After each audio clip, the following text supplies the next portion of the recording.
Sex me, baby. I mean, you got it. Sit back and relax. I've done this plenty of times before. Just a warning though, we're gonna have sex in every other way other than you and me actually touching each other, obviously. Like, how is that gonna happen like this? And don't act like you don't know what that means. I could probably make a wallpaper that covers my entire apartment from all the sexting and messages that you guys have sent me over the years. People masturbating to my videos, the whole 9 yards. I'd turn lesbian for you, man. You rock. Well, thank you. All you have to do is be like more like this guy, and then you're just like, you're a little bit closer. Pun intended, you're one step closer. Seriously though, I've been making content on this platform for 11 years now. It's crazy to think about that. I constantly get messages like this every day. I'm not gonna lie, I kind of enjoy most of them. At one point, I even had somebody message me saying that he was a natural inseminator. This is the email, I'm not even kidding. This is my life, this is my job, this is my career, this is what I do. And he wanted to be paid for it. I'm not kidding. I do want to note though that it's important to recognize how much it's changed over the years, right? How much more we are all comfortable talking about sex or having sex. I mean, we went from writing little love notes to sexting to video chat sexing to OnlyFans pages where people get to see hot photos of individuals that they're attracted to and also get like exclusive content that's made just for them by people that they're attracted to. And now we are at the point where we can even have virtual sex. Yes, it's exactly what it sounds like. And we even have virtual sex toys that can be used from across the world to please somebody. Please your partner, please a date, please yourself, somebody can please you. Quick shout out to Monster Pub and their new line of vibrators, remote control vibrators. And yes, they are sponsoring this video. Listen to this. These can be controlled from anywhere in the entire world as long as you have Wi-Fi, as long as both of you have Wi-Fi and a smartphone app that you use to control this. This is insane. This is my favorite one from their new line of toys. It has motion control that detects your movements. You can go with it. You can go out with it since it's all controlled by your app, and you can like tease your partner when you're out to dinner and such. Like, tell me that's not hot. There's also a human temperature simulation. And like, obviously nobody likes cold ass sex toys. Unless you're into ice play, then that's kind of the point. This is made both to stimulate the G-spot and the clit. Also, you can create your own vibration patterns. I don't know any other sex toy that's done that yet. If you want to check them out for yourself and you want to support companies that support our voices and this channel, you can click the link in the description below and use the code Ariel25 for 25% off site-wide. I like how I'm using this as a Also, this is a random but cool fact about the toy. There's also a health tab where you can use this for Kegel exercises, which a lot of the times makes sex even better. It's like guided meditation for your vagina, basically.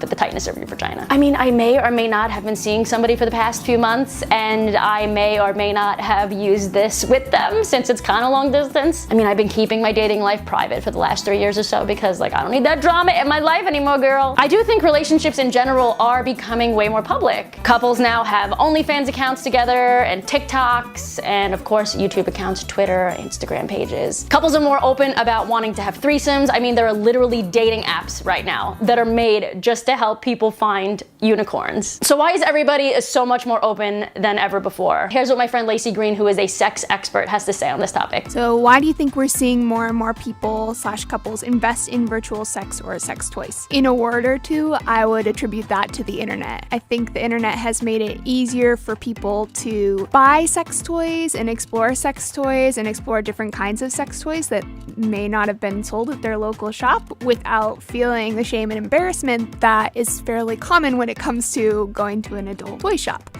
So, you know, there's that extra layer of anonymity. You can order from so many different vendors and companies now and just to get it delivered to your door. So I think that opens up a world of possibility, and it also creates a bigger global market for sex toys. So we see a lot more kinds of sex toys that are catering to different, types of sexual interests and lots of different kinds of couples, as opposed to sex toys that were just catered to straight couples or just catered to women. I would also attribute people being more open about their sexuality to the internet. The media ecosystem on the internet has been much more open about sexuality and much more real about a range of sexual issues and about sex and having sex, and I think that has changed some of the cultural norms around it. Media figureheads of the past were not as open as YouTubers and Instagrammers and all, manner of influencers about sexuality. People, even if they're not showing their face, they can write about it. There's so many blogs about sexuality. Tumblr was huge on that. So it just created that veil of the internet and safety of the internet, at least in the early days, made it easier for people to have those conversations. And is that healthy? Yes, I think that's a pretty healthy thing. It's very unhealthy when people feel like they cannot talk about sexuality, cannot ask questions, cannot learn about their bodies. It makes everything a secret. It allows mythology and sexism, racism, homophobia, transphobia, all that kind of stuff to thrive in the absence of good quality information. So I would say it's very healthy, and it combats shame and embarrassment and guilt that a lot of us internalize about sexuality when we're younger. What makes something healthy or toxic in this regard? The only thing I would say that could be toxic is if you become dependent on any particular porn, online porn, or parasocial relationships made with someone you follow on OnlyFans. If those types of things stand in for real healthy exchanges, consensual exchanges with a partner all the time, for decades and decades or whatever, I would have some questions about that. I wouldn't necessarily call that toxic, but I think that, in the future, as this digital sexual world becomes more and more built out and more a part of our lives, it's possible that this may kind of ensnare some people in it in a way that is not healthy or productive for them, that does not open more doors for them to express themselves in more ways and to have more connections, but rather limits them. Yeah, in general, I would say expressing your sexuality and experimenting with sex toys is a positive, healthy thing. I'm so glad you guys enjoyed this video. I'm going back to the old Ariel ways where you're gonna get a lot more sex education, sexuality content. Since I am demonetized, might as well make it fun again. Let me know what you think in the comments if you enjoy this type of toy, if you are in a long distance relationship, or if you are all about virtual sex. Let me know. I will see you guys back here in a few days with a brand new video. Until then, I love you, love yourselves. Be sure to check out Monster Pub in the description below. And make sure you use code Ariel25 for 25% off site-wide. See you guys back here in a few days with a new video. I love you. Bye!